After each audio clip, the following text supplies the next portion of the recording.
ጤና ይስጥልን ያሻም ተከታታዮች የዛሬ ዕለት ሐሙስ ሰኔ 12 ቀን 2017 ዓ.ም ያሻም 7 ዜናዎች ተጀምረዋል። እኔ ናትናኤል በላይነህ የዕለቱ ተረኛ አሳላፊ ነኝ።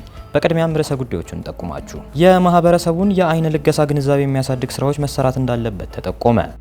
ከአዲስ አበባ አዳባ በሚገኙ የክፍያ መንገዶች ላይ የትራፊክ አደጋ እየጨመሩ መምጣታቸው ተገለጸ።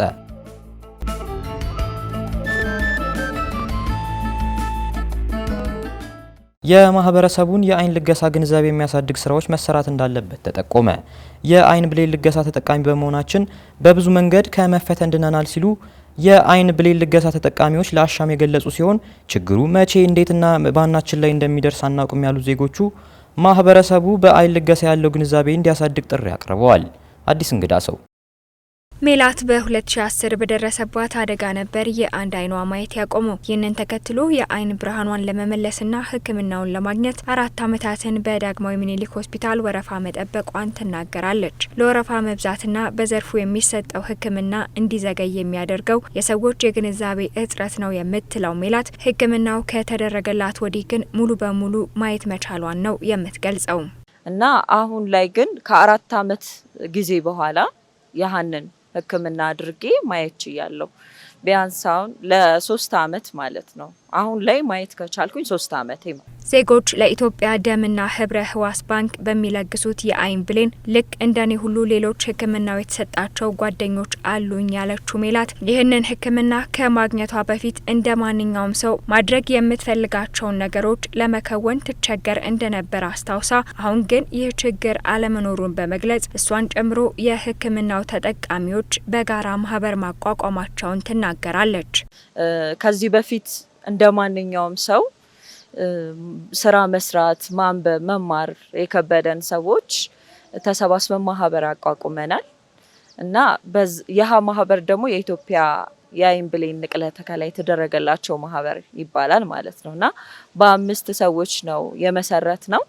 ግን በስሩ ብዙ የአይን ብሌን ንቅለ ተከላ የተደረገላቸው ሰዎች አሉ። እኛ ያለፍንባቸውን ችግሮች ሌሎች በተመሳሳይ ሁኔታ ውስጥ ያሉ ዜጎች እንዲያውቋቸውና መቋቋም እንዲችሉ ብሎም በማህበረሰቡ ዘንድ ያለውን የአይን ብሌን ልገሳ ግንዛቤ ለማሳደግ ማህበሩ የተመሰረተበት ዓላማ መሆኑን ነው ሜላት የገለጸችው። ሌላው በተመሳሳይ ሁኔታ ውስጥ ማለፉን የሚገልጸውና የአይን ብሌን ንቅለ ተከላ ስለተደረገለት የሚያመሰግነው ታሪኩ ሁሴን የአይን ብሌን ንቅለ ተከላው ከመከናወኑ አስቀድሞ ይገጥሙት የነበሩ ችግሮችን ይጠቅሳል። በአይን ብሌን ጠባሳ ምክንያት ለረጅም ዓመታት በብዙ አይነት መንገድ ህይወቴ ላይ ስፈተን ነበረ።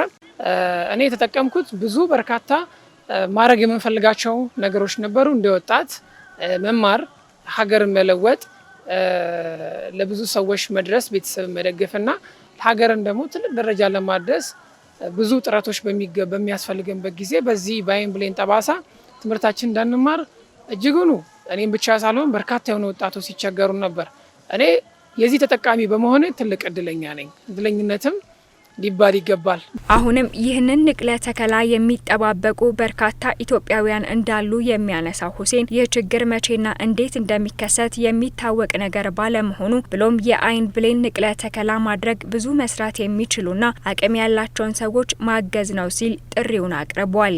በአጠቃላይ የአይን ብሌን ቃል መግባት ማለት ወጣቶች አብዛኞቹ ሊድን በሚችል አይነት ስውርነት የተሰቃዩ ላሉ ለነሱ ተስፋ መሆን ብቻ ሳይሆን ደግሞ የመኖር ትርጉሙ የሚኖራቸው ወይም ህይወትን የሚያጣጥሙት አይን ብሌን ንቅለ ተከላ የተደረገላቸው ወጣቶች ይህንን የአይን ብርሃናቸው ሲመለስ ነውና ኢትዮጵያ ውስጥ ያሉ በርካታ የሆኑ የማህበረሰብ ክፍሎች ክልል ላይ ያላችሁ የአይን ብሌናችሁን ቃል ግቡ፣ ብርሃን መልሱ።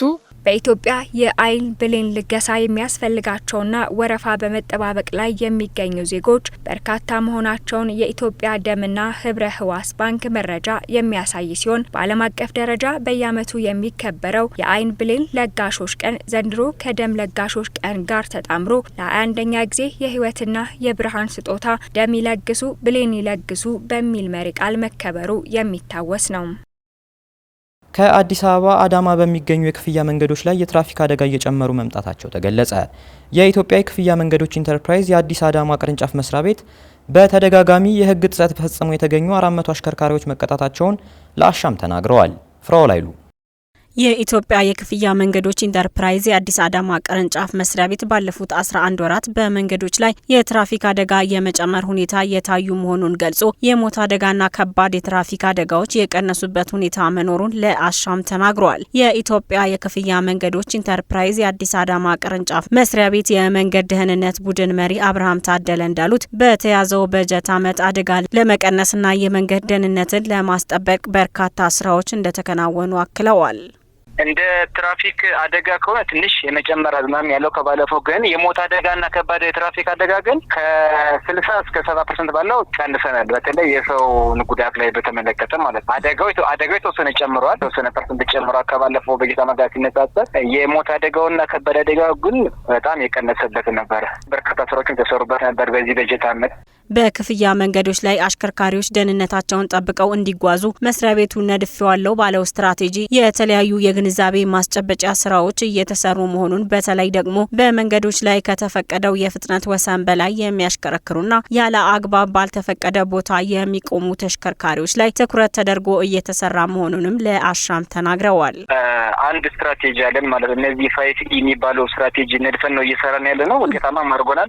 5E ምንድነው? የመጀመሪያው E ምንድነው? ኤዱኬሽን ነው። ያ ማለት ነው ህዝቦች አሽከርካሪዎች ማስተማር ነው። ማስተማር ማለት ምንድነው? ለምሳሌ አንደኛው ፓትሮል ቅኝት በምናደርግበት ጊዜ ከተፈቀደው ስፒድ በላይ የሚያሽከረክርና ያለ አግባብ የሚቆሙ እነሱን ምንድነው የማስተማር ጉን ስርዓቱን የማስተማር ስራ እንሰራለን። ሌላው ግን ምንድነው በክፍያ ጣቢያ በተመረጡ የክፍያ ጣቢያና በተመረጡ የአሽከርካሪ እንትኖች ላይ መኪኖች ላይ ምክንያቱም እኛ ከትራፊክ አደጋ ቤዝ የምናደርገው እሱን ዳታ አናሊሲስ ከሰራን በኋላ ለምሳሌ የወሩ የትራፊክ አደጋ ቼክ እናደርጋለን። በተለይ ደግሞ አሽከርካሪዎቹ ወደ ፍጥነት መንገድ ላይ ከመግባታቸው በፊት የተሽከርካሪው ደህንነት ማለትም የጎማ የፍሬንና አሽከርካሪዎችን ለአደጋ የሚያጋልጥ የደህንነት ሁኔታዎች ላይ ከትራፊክ ፖሊስ ጋር በጋራ በመሆን እየተሰራ መሆኑንም ተናግረዋል። በአጠቃላይ ባለፉት 11 ወራት ከ5000 በላይ ለሚሆኑ ተሽከርካሪዎች የግንዛቤ ማስጨበጫ እየተሰጠ መሆኑና ከነዚህም ተሽከርካሪዎች ውስጥ በተደጋጋሚ የህግ ጥሰት የፈጸሙ 40 የሚሆኑ ተሽከርካሪዎች መቀጣታቸውን አብርሃም ለአሻም ተናግረዋል። የህግ ማስከበሩን ስራ እንሰራለን ማለት ነው። እኛ እያንዳንዱን ኢንፎርሜሽን ስናስተምር ኢንዲኬሽን ላይ ምንድነው ሁሉ ነገር ሪከርድ እናደርጋለን። ከታርጋ ተሽከርካሪ አይነት ነው። ይሄን አሽከርካሪ ለምሳሌ ታርጋውን ይዘን ስልክ ያስተማር ነው እሱ ሳይስተካከል ከመጣ በቀጣይ ግን ያው የመቀጣት እንትኑ ከፍተኛ ይሆናል ማለት ነው። በቃላይ የ11 ወራቱን ወደ 5700 አሽከርካሪ ነው ግንዛቤ የሰጠነው። ከዚህ ውስጥ ግን የተቀጡት ግን ምንድነው ወደ 470 አካባቢ የሆኑ ተሽከርካሪዎችን ቀጥተናል ማለት ነው። በብዛት የህዝብ ተሽከርካሪዎች ላይ ትኩረት አድርገው መስራታቸው በተያዘው በጀት ዓመት የሞት መጠንን እንዲቀንስ እንዳደረገው አንስተው በተያዘው በጀት ዓመትን በአዲስ አዳማ የፍጥነት መንገድ ላይ 10 የሞት መጠን መመዝገቡን ለአሻም ተናግረዋል። በፍጥነት መንገዱ የደረሱ አደጋዎች መንስኤ በአብዛኛው በፍጥነት ማሽከርከር ስለሆነ አሽከርካሪዎች በተፈቀደው የፍጥነት ወሰን መሰረት እንዲያሽከረክሩ መልእክታቸውን አስተላልፈዋል። ነው አሽከርካሪዎች ሁልጊዜ ምንድነው በተለይ እኛ መንገድ ላይ ከደረሱት የሞት አደጋዎች ምንድነው አብዛኛው በስፒድ ነው። ስለዚህ አሽከርካሪዎች ሁልጊዜ በፍጥነት ማሽከርከር ፍጥነት ገዳይ መሆኑን ተረድተው ሁልጊዜ በተፈቀደው ፍጥነት ልክ እንዲያሽከረክሩና ሁልጊዜ ከመነሳታቸው በፊት የተሽከርካሪ ውጫዊ ክፍሎችን ቼክ አድርገው አረጋግጠው እንዲያሽከረክሩ ነው መልዕክት ማስተላለፈው። የአዲስ አዳማ ቅርንጫፍ መስሪያ ቤት የመንገድ ደህንነት ቡድን መሪ አብርሃም ታደለ በመጨረሻም በተለይ አሽከርካሪዎች በከተማው የሚሰሩ የልማት ስራዎችን ወይም የኮሪደር ልማትና ሌሎች ልማቶችን ንጽህና ከመጠበቅ ጋር በተያያዘ የራሳቸውን አስተዋጽኦ እንዲያደርጉም ጥሪያቸውን አስተላልፈዋል። የአፍሪካ ህጻናትን የተሟላ እድገት ለማረጋገጥ የሁሉም ሰው ትብብር እንደሚያስፈልግ ተገለጸ። የአዲስ አበባ ሴቶች ህጻናትና ማህበራዊ ጉዳይ ቢሮ በዛሬው ዕለት የአፍሪካ ህጻናት እንክብካቤ ጥበቃና የተመለከተ ኮንፈረንስ በአፍሪካ ህብረት ማካሄዱን አሻም ከቢሮ ያገኘችው መረጃ አመላክቷል። አዲስ አበባ ከዚህ ቀደም ህጻናት በአእምሮ በአካልና በስነ ልቦና የተሟላ እድገት እንዲጎናጸፉ ለማስቻል የሰራቸው ከፍተኛና አካታች የቀዳማዊት ልጅነት ልማት ፕሮግራም አፍሪካውያን ትምህርት የሚወስዱበት ውጤታማ ስራ እንደሚሰራም በመድረኩ ተገልጿል። በዚህ ቢሮ ከዚህ ቀደም አፍሪካውያን እጅ ለእጅ ተያይዘው ለተሻለ ነገ እንዲሰሩ ጥሪ በማቅረብ እስካሁን በአዲስ አበባ የተሰሩ ስራዎችን በተመለከተ ልምድ ማጋራቱም ተመላክቷል። የአዲስ አበባ ሴቶች ህጻናትና ማህበራዊ ጉዳይ ቢሮ መድረኩን ያዘጋጀው የአፍሪካ ህብረት የጤና የሰብአዊ ጉዳዮችና ማህበራዊ ልማት ኮሚሽንና ኮንፈረንሱን ለመታደም ከተለያዩ የአፍሪካ ሀገራት የመጡ ሚኒስትሮች፣ የዓለም አቀፍ ተቋማት መሪዎች፣ የዘርፉ ባለሙያዎችና ተመራማሪዎችን ምስጋና ማቅረቡን አሻም ከአዲስ አበባ ሴቶች ህጻናትና ማህበራዊ ጉዳዮች ቢሮ ያገኘችው መረጃ ይጠቁማል። የዛሬ ዕለት ሐሙስ ሰኔ 12 ቀን 2017 ዓ.ም የአሻም 7 ዜናዎች ተጠናቀዋል። ስለተከታተላችሁን አመሰገንን። እኔ ናትናኤል በላይነህ የዕለቱ ተረኛ አሳላፊ ነበርኩ። ከቀሪ የአሻም መሰናዶች ጋር መልካም ቆይታን እየተመኘሁ ተሰናበትኩ። አሻም ለሁላችን!